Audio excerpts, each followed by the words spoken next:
예, 가톨릭대 신용삼입니다. 이렇게 만나 뵙게 돼서 대단히 반갑습니다.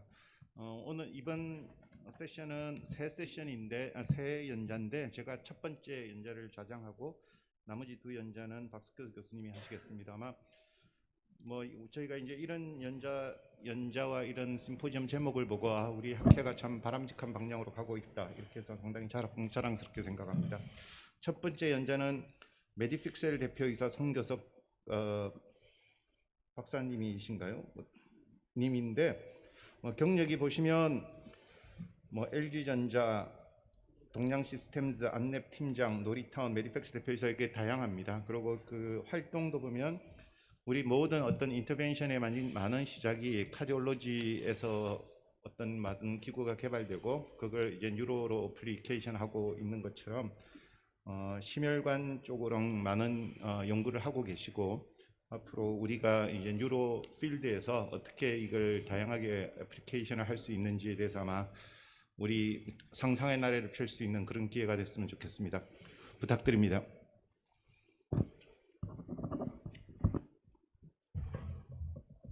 예, 소개해 주셔서 감사합니다. 우선 우리 학회에 참여할 수 있는 기회를 주셔서 굉장히 영광으로 생각하고요. 지금부터 발표 시작하겠습니다. 저는 메디픽셀 대표이사 송교석이고요. 방금 소개받은 바와 같습니다. 저희 백그라운드는 기본적으로는 공학 쪽이고요. 컴퓨터 사이언스 위주로 일을 해왔고 공부를 했었습니다. 지금 현재 저희가 하고 있는 그 연구는 기본적으로 이제 범부처 과제 첫 번째 2018년부터 하던 거는 심장 중지 시술 관련해서 시술 도구 제어 로봇, 이제 거기에 인공지능이 더해진 그런 제어 로봇을 만드는 것이었고, 그 두 번째 과제는 만성 완전 폐쇄병변 쪽에 재개통 시술 보조하는 그런 시스템 개발하는 연구를 지금도 진행을 하고 있고요. 그리고 심혈관 질환 진단 보조하기 위해서 기본적으로 이제 엔지오그램을 잘 분석을 해가지고 정량화하는 그런 시스템 개발하는 일. 그리고 마지막 이제 최근 범부처 과제 같은 경우에는 엔지오그램뿐만 아니라 CT와 그리고 FFR 그리고 아이브스와 같은 것들을 통합하는 그런 시스템을 개발하는 것을 연구를 진행을 이제 시작을 했습니다. 그래서 먼저 오늘 주제가 로보틱 어시스티드 인터벤션이고요. 로봇 중재 시술이라고 보시면 될 것 같고, 기본적으로 이 로봇 수술이나 이쪽 어떤 인더스트리는 지금 감히 말씀드리자면 폭풍 전야라고 할 수 있을 것 같습니다. 그렇게 말씀드리는 이유는 뭐냐면 기본적으로 우리 선생님들 너무나 잘 아시다시피 이 로봇 수술이라고 하면 대명사는 바로 이제 다빈치, 인투이티브 서지컬사에서 만든 다빈치가 될 것이고 1999년, 2000년 그때 런칭이 됐습니다. 벌써 20년이 됐고요. 20년 동안 이 로봇 수술 쪽을 독식을 하다시피 했는데 이제 보시면 벌써 20년이 지났기 때문에 특허가 만료가 하나씩 되고 있습니다. 그러면서 이제 어떤 메이저한 특허들이 만료가 되면서 그 기회를 이제 기존의 어떤 의료기기 강자들이 호시탐탐 노리고 있는 걸로 보이고요. 지금 다빈치 같은 경우는 참고로 전 세계적으로 거의 6,000대 정도 설치가 됐다고 하고, 그리고 매년 매출이 한 3조, 4조 정도 됩니다. 큰 회사로 성장을 했고요. 그래서 이제 특허가 만료가 되고 여러 가지 상황이 있다 보니까 기본적으로 기존의 메디컬 디바이스를 만드는 그런 전 세계의 강자들, 그러니까 대표적으로 메드트로닉이랑 존슨앤존슨 그리고 지멘스 같은 회사들이 이쪽에 출사표를 던졌고요. 준비를 하고 있구나 이미 시작을 했습니다. 그래서 존슨앤존슨 케이스가 가장 먼저 흥미로운데, 기본적으로 존슨앤존슨이 작년에 오리스 헬스라는 회사를 인수를 했습니다. 근데 이 오리스 헬스라는 회사는 어떤 회사냐면 다빈치의 처음에 공동 창업자분들이 몇 분 계세요. 그 중에 한 분이 프레드릭 몰이라는 실제 의사시죠. MD고 PhD인 분인데 다빈치를 만드셨던 분이 만든 회사가 오리스 헬스고, 이 회사를 인수를 작년에 했습니다. 엄청난 가격에 인수를 했고, 인수의 목적은 오리스 헬스의 어떤 플랫폼도 굉장히 좋았지만 또한 어떤 프레드릭 몰 박사님을 모시기 위한 목적도 있지 않았나 싶습니다. 그래서 이 오리셀스에서 만들었던 이건 모나크 플랫폼이라는 거고, 이거는 폐암 바이옵시입니다. 그래서 폐암을 우리 기관지경 통해 가지고 기관지 쪽으로 접근을 해서 이 아래서 보시는 것처럼 이제 조직을 채취해 가지고 오는 그런 것들이고, 실제로 선생님들이 이렇게 조이스틱을 이용해 가지고 제어를 하는 것으로 되어 있습니다.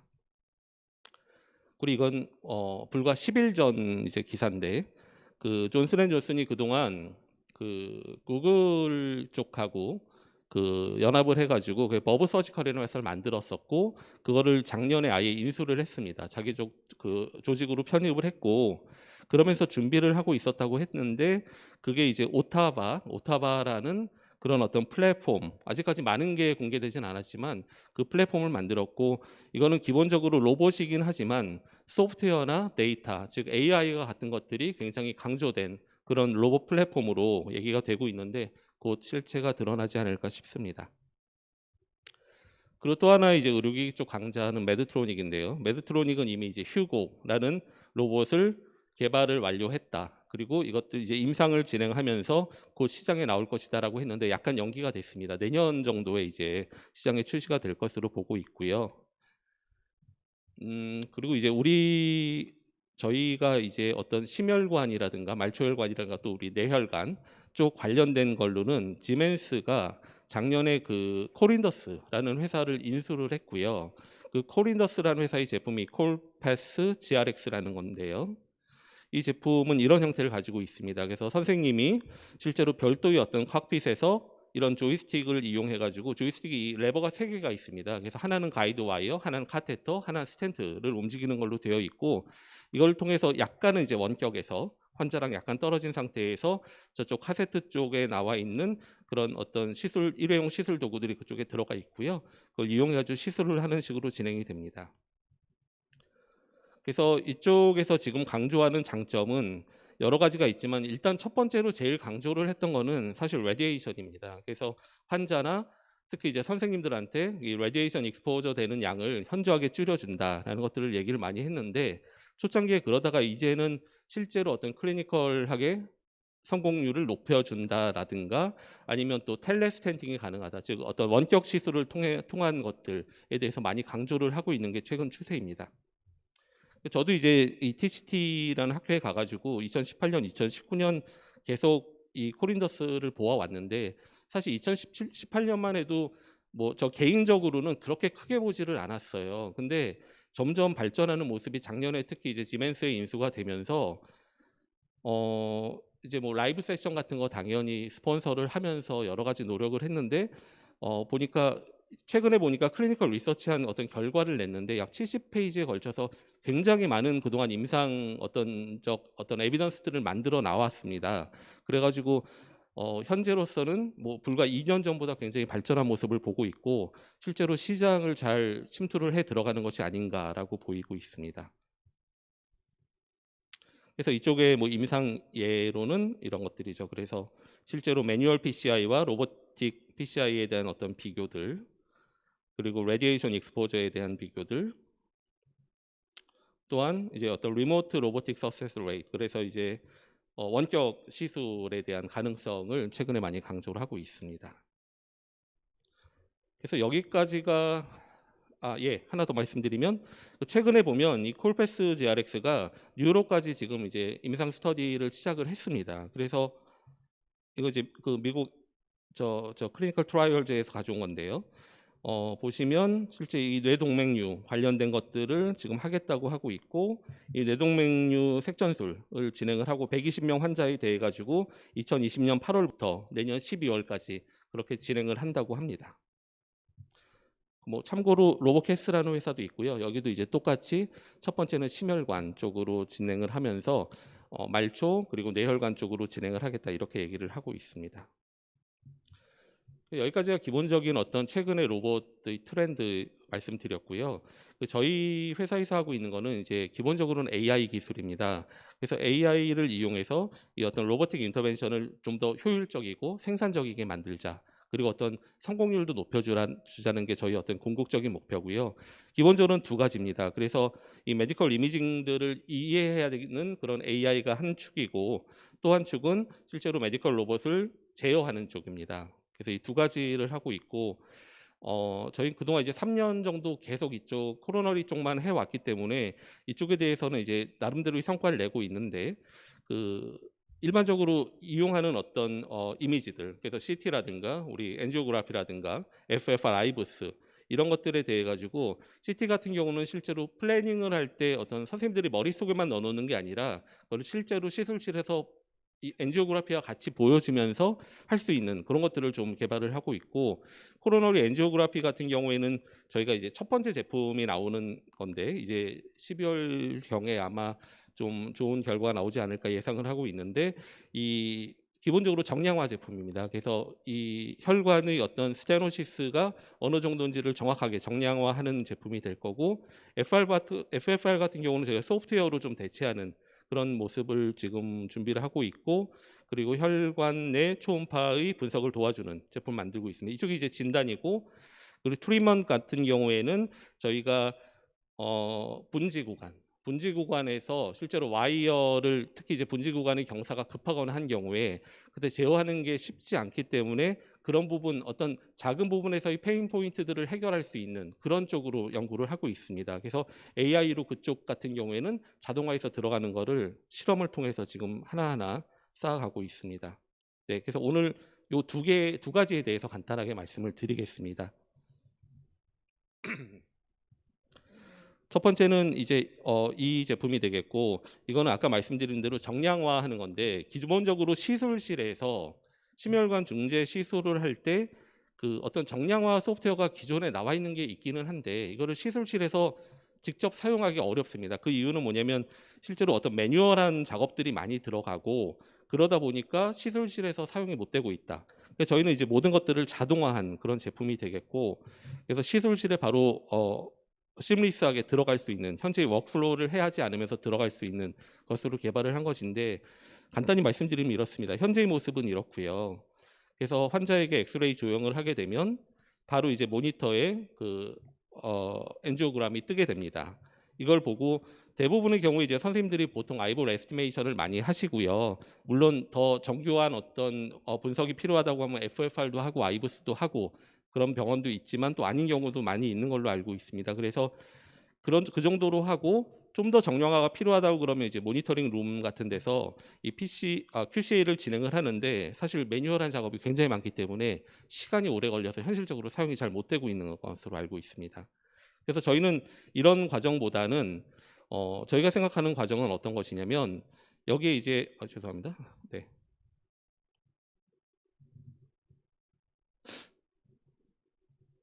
여기에 이제 제품 하나가 들어오게 된다면, 엑스레이 조형을 했을 때 모니터의 왼쪽에는 로우 데이터가 나오지만 오른쪽에는 분석한 결과를 바로 띄워주는, 그렇게 하는 결과를 보여주는 것이고, 실제로 선생님들은 결과를 바로 온사이트 QCA를 할 수 있는 그런 장점이 있다고 저희는 생각을 하고 있습니다. 그래서 기본적인 기능들은 혈관 분할, 그리고 병변을 정량화하는 것들 모두 자동화되고요.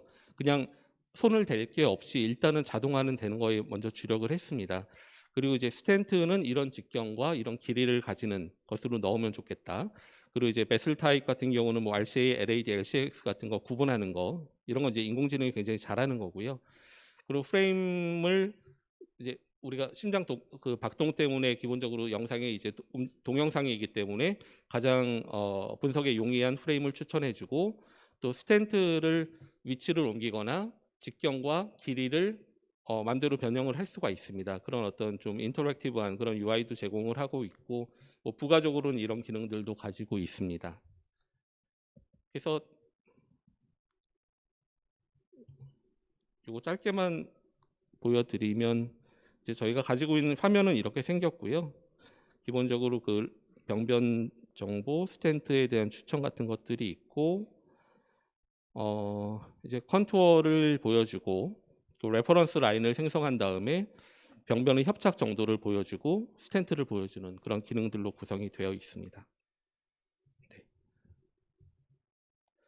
그래서 뭐 성능 면에서는 저희가 기본적으로 전열관 분할부터 시작을 했는데 거기에서도 이제 기본적으로는 논문 기준으로는 세계 최고 수준의 성능을 내고 있고, 그리고 현재는 메인 베슬과 메이저 사이드 브랜치들, 사이드 브랜치가 2개일 수도 있고 4개일 수도 있지 않습니까? 그것들에 대해서 다 전열관 분할을 하는 거를 도전을 했고 지금 좋은 결과가 나오고 있어서 이에 대해서 논문을 준비 중입니다.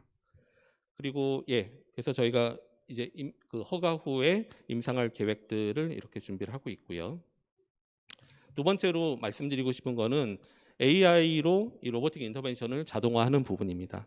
기본적으로 선생님들이 이 엔지오그래피를 보고 가이드 와이어를 조작을 하시는데 이걸 AI 에이전트가 카메라로 보고 있다가 가이드 와이어를 움직인다. 이것들을 하겠다는 것이고, 이게 어떤 경우에 유용할지는 어떤 시술마다 다 다른 것 같아요. 예를 들어 이 코로너리 쪽에서는 분지에서의 그런 와이어를 집어넣는 그런 것들에 대한 것들이고, 그리고 저희가 좀 뭐 이따 나오긴 하지만 ERCP 같은 그런 우리 소화기내과에서의 시술, 거기에서는 그 협착 부위 스트럭처 부분을 사실 뚫고 나기가 되게 어렵거든요. 그걸 뚫고 나가는 것 때문에 어려워가지고 시술의 실패율이 좀 일부 되고, 그런 것들을 극복할 수 있는 방면으로 좀 접근을 하고 있는 것도 있습니다. 그래서 이 제어 쪽은 워낙 이제 위험하고 민감한 부분이기 때문에 저희가 아주 이제 토이부터 시작하는 그런 실험을 2018년부터 해왔습니다. 그래서 2D 팬텀에서 시작을 해서 3D 팬텀, 그리고 지금 애니멀 테스트까지 진행을 하고 있는데요. 2D 팬텀은 이렇게 생겼습니다. 그래서 기본적으로 이 시술 요게 이제 인공지능망이 되겠고, 이쪽이 시술 로봇, 그리고 이 시술 로봇이 이 가이드 와이어를 제어를 합니다. 그렇게 되면 이 카메라에서 그 상태를 보고 있다가 변한 상태와 어떤 루어들을 주게 됩니다. 지금 한 게 어떤 좋은 거냐, 결과가 나쁜 거냐에 따라 가지고 양의 루어드, 음의 루어드를 줌으로써 이 신경망을 계속해서 학습해 나가게 됩니다. 그렇게 해서 2D 팬텀에서 어떻게 보면 토이죠. 여기에서는 저희가 한 300번 정도 학습, 한 몇십 분 정도 걸리거든요. 그 정도 학습을 하게 되면 결과적으로는 이 타겟 목적지가 어디든지 간에, 이 분지 내에서 어디든지 간에 잘 찾아가는 것까지는 저희가 기본적인 어떤 프로브 오브 컨셉은 달성을 했습니다. 그래서 그 내용에 대해서는 2019년 TCT에서 발표를 포스터로 한 바가 있고요. 시간이 별로 없는 것 같아서 빨리빨리 말씀드리겠습니다. 그래서 이런 것들을 저희가 만들었습니다. 뭐 아주 기본적으로 이 프락시말이던가 아니면 디스탈이던가 메이드 뭐 이런 사이드 브랜치까지도 바로 이제 와이어가 좀 쉽게 들어가는 그런 것들을 개발을 했고요.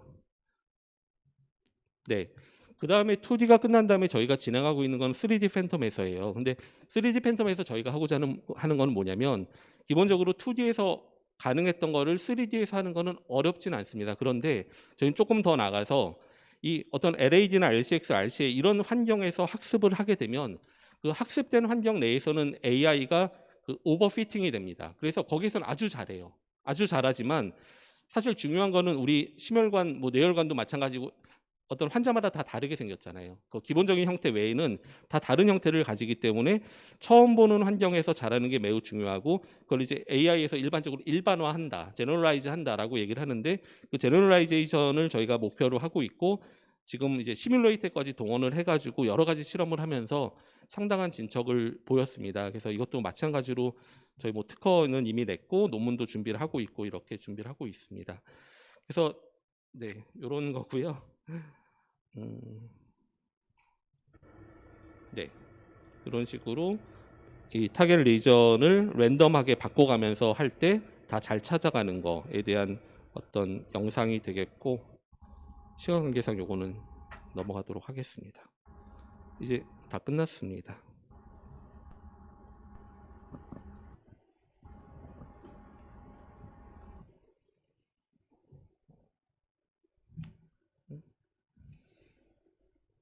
네.